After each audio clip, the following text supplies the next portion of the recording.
Hello everyone, welcome back. Please comment, subscribe, folks. Comment, subscribe, like the videos. Also share the videos. I want to thank everyone that does like, watch, and share my videos. You folks are the absolute best. Listen, folks, there's a link tree down below. Has the link to all of my social media. Please go down there and follow me across my social media platforms. You talk to me, I'll talk back. Also has the links to all of my YouTube pages as well.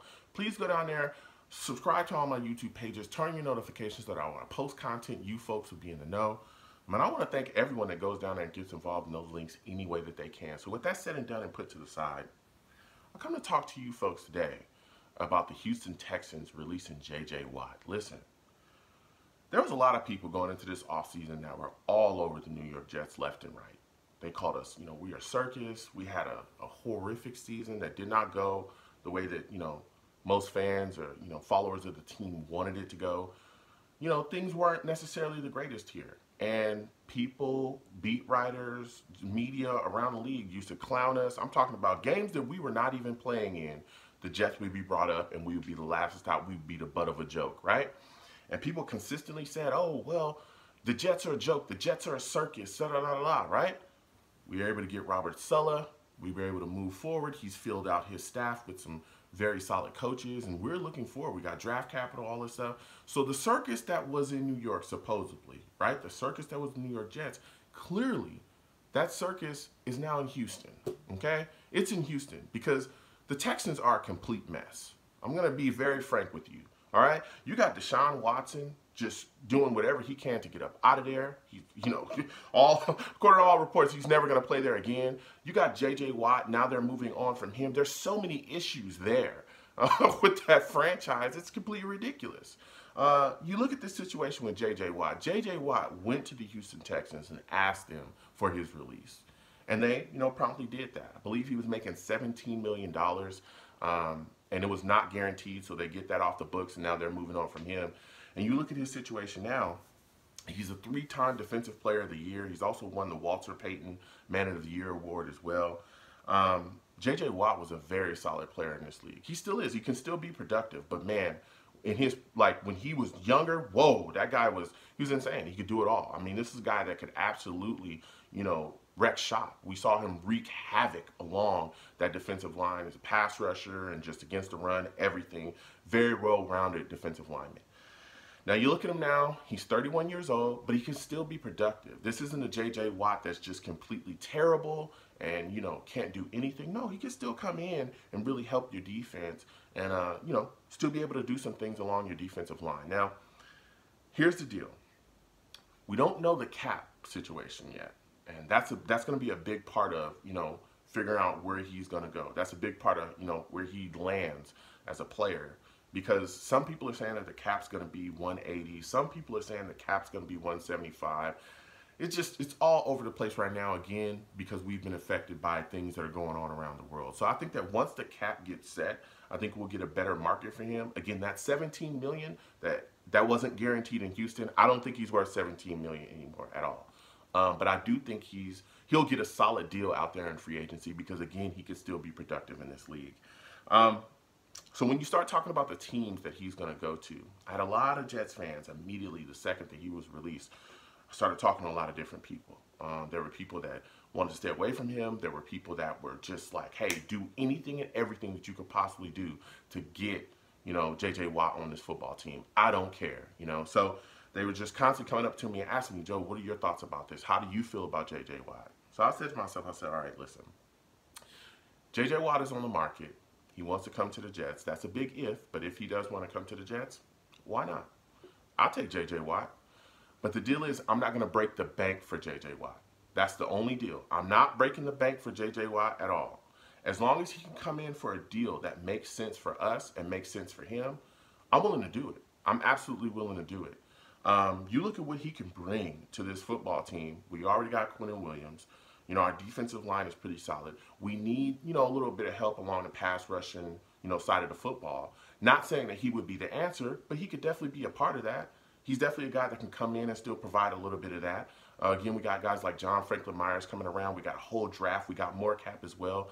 So as long as we wouldn't break the bank for him and we'd still be able to go, get a couple pieces maybe here in free agency, but mostly utilize the draft for our, needs on this football team, I'd have no problem bringing him in. I know there's a lot of Jets fans, you know, that immediately said to me, well, you don't want to spend big money on free agents. Yeah, I get that. But here's the deal. You don't have to spend big money on a guy to have him come in and help you. And also, you can pick, you know, and utilize free agency to kind of fill spots, and it won't kill you. You look at the Bills, who's a football team in our division. Listen, John Brown, Cole Beasley, they didn't draft those guys. They didn't draft those guys at all. Those guys are integral parts of their offense. They went out and got some guys that could help them out, brought them in, and now what else? They drafted to continue to fill out around them. They brought in Diggs, didn't draft him either. So they utilized different things to continue to help the football team, but they didn't break their backs and try to build their team through free agency like we've seen us try to do in the past. So I think that, you know, if he wanted to come here, I'd have no problem with it whatsoever. But some of the other destinations, I think, teams that are going to be vying for your services, to me, in the top of my mind, the Steelers, I definitely would think would be one of them. Listen, TJ Watt, his brother, that dude is ridiculous. He's phenomenal. He's phenomenal. There's a lot of people that think he got stiffed out of Defensive Player of the Year award. Aaron Donald won it. I'm not here to argue that. I think that Aaron Donald, everyone knows, I don't believe that Aaron Donald is human, and I do not believe that he's from this planet. That guy is ridiculous. But TJ Watt, that guy is unbelievable. Of course, you know, they're very well coached by Mike Tomlin. You look at the situation as well, you got to ask yourself a question with the Steelers, is Bud Dupree coming back? Because if he does come back, him, TJ Watt, and JJ Watt, that's going to be something else to deal with up there. They're going to be having a lot of problems up there in the AFC North if you can get those guys together. And again, the Steelers still drafting as well. That defense could really take a step, you know, a little bit of a step above with the addition of JJ Watt. You look at another situation as well that he could find himself in with the Ravens. Whoa, this Ravens team. This is a team that can push as well. Because I think, again, JJ's also going to be looking for teams that are going to try to, you know, that are going to be in the playoffs. They're going to push to possibly win a Super Bowl. The Ravens could be one of those teams that could be in the mix for that. You know, their offensive side needs a little bit of work, I think, along the offensive line to continue to help protect, you know, the young quarterback and Lamar Jackson. Maybe another wide receiver will really help them. But they've got, you know, some pieces there. Lamar Jackson is one of the better quarterbacks in the league. This defense, though, is something else. They have two big questions this offseason, Judon, Yannick. What are they going to do?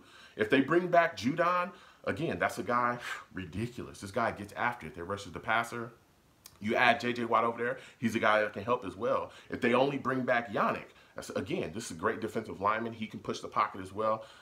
You know, so the Ravens, they have some questions on defense, some guys that they can bring back. I know that they'd love to bring both of them back. And if they do and add Watt, boy, you're going to have to look out for the Ravens this year. Another team I think you can end up with, the Packers. The Packers are a very interesting name. They got Aaron Rodgers there. But you look at this defense. The Smith brothers, Preston and Zardarius. Whoa. These are two guys that I'm telling you, if you don't find a way to get them blocked, your quarterback is going to feel the pain that day. The Bills are also another team I think could be in the mix for him as well. The Bills are just, we've seen, you know, their rise. They're a really good football team in this league. That defense is very good. And again, the addition of J.J. Watt could really help, especially within their rotation. He's a guy that can come in and really put on and do things well there. The Titans also is another team I think that he could end up with as well. This is a team that plays very hard to the wall. Vrabel's over there doing his thing with that team, and they're putting things together. And I think that he could step in and really help that Ravens defense as well from the defensive line standpoint. And the final team that I think could be there is the Bucs. Now, this would be an interesting move for him as well because it would really depend on the type of money that he's looking for. But if he wants to truly ring chase, if he really wants to get that Super Bowl, and again, most of the teams that I've mentioned, they, you know, could be a contention. You know, he could go there, but it would really just depend on the price because, again, they're still trying to, you know, figure out what's going on with Shaq Barrett, trying to I truly believe they're going to try to do whatever they can to bring him back into the fold. But let me tell you something. You add J.J. Watt to that team that's already just like, they just won a Super Bowl, you know, and they've got so many good players on that football team that would be completely ridiculous. So there's some landing spots for J.J. I think, again, a lot of teams, you know, will definitely be vying for his services. And I think, you know, he'll have his pick. He really will. But it just really depends on what he wants as far as money and compensation back. So please comment down below. Let me know what you folks think. How do you folks feel? If you're a Jets fan, do you want J.J. Watt on this team? Let me know. You know, let me know what your thoughts about where he could possibly end up. So you folks have a good one. Peace.